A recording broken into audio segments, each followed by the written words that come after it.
Ready? All right. You guys can go now. Okay. 3, 2. Joining us now is Pastor Mel Martinez. He is running to represent District 3 on the Wichita Falls City Council. Thank you so much. It's always lovely seeing you in here. You too. Thank you for having me. Absolutely. So this is actually something new and honestly unexpected for you to be doing this. So What was the catalyst? What made you want to go ahead and throw your hat in the ring? Well, you know, I have thought several times over the last few years about running for office.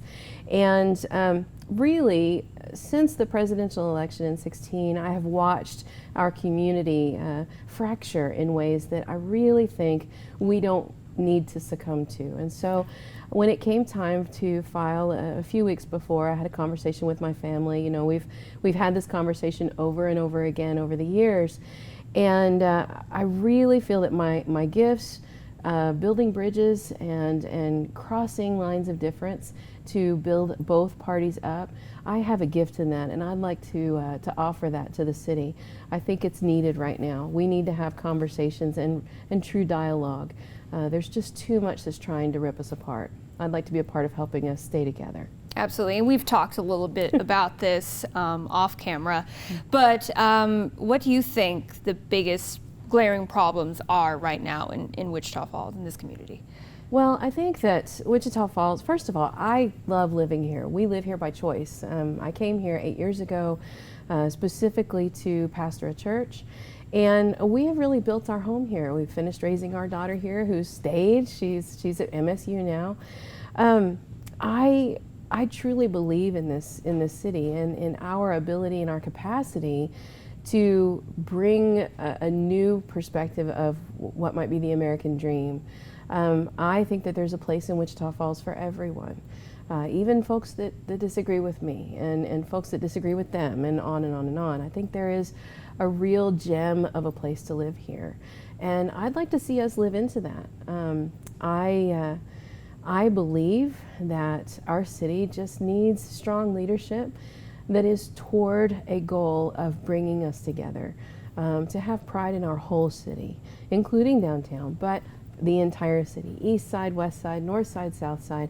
It's time for us to come together with the things that we have in common, which tend to be far more things than we have different. I'd like to see us realize that. And before it gets to that point where people start heading to the polls, I think people want to know what you have or what your stake is that sets you apart from the opponents that you're running against, and of course the person who's already in this seat right now. Right. Well, my uniqueness, so to speak, I have worked with diverse communities for many years. I am part of communities that would be considered diverse in Wichita Falls. And I believe that we are best served when those who are representing us represent the diversity of our city. And I can add a voice that my opponent can't necessarily bring to the table. You know, there is a place for advocacy. There is certainly the ability to advocate when one is within a group of power and authority. And then there is the need for representation. And I believe we're at a time where the broadest representation we can have will serve us the best. And I can offer some of that representation. I come from a Hispanic background. My father is of Mexican descent. I am among the LGBTQ communities. I work with, on a regular basis, people who are experiencing homelessness, and I have firsthand knowledge of what it is like to live couch to couch, you know, to not have the security of income and economy. I believe that those are important voices to have at the table, and they're important perspectives we may not have had before. I think that brings a depth and integrity to our city council. I'd like to offer that. And what do you think is not working right now with city council? What is sort of amiss? I believe the city council needs to, in general, take a step back, especially in light of COVID-19. You know, we're in a world that none of us expected, none of us prepared for. None of us was living the last time a pandemic swept across this nation. This is new to everyone. And we haven't even begun to see the economic or the personal impacts of this disease and all that it's going to do in our community. We're still months away from a vaccine, which means we're still months away from the treatment of this disease not costing thousands upon thousands of dollars in households that really can't afford that kind of cost. I believe that the City Council needs to take a step back to reprioritize what the next 2, 3, 4, and 5 years is going to look like. To perhaps rein in the EDC a bit so that we're focusing some of those kinds of funds on the small businesses for local business owners, as opposed to focusing so heavily on bringing new businesses in from out of the city.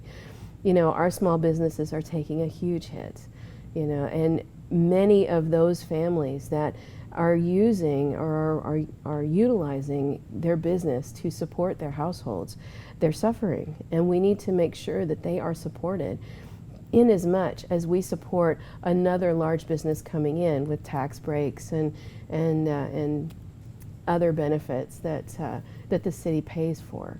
I think we need to reprioritize what it is that is next for us. And I have heard a lot of talk about pushing through and keep going and keep moving. And you know, I told a story in another interview that it reminds me of the story of the tortoise and the hare.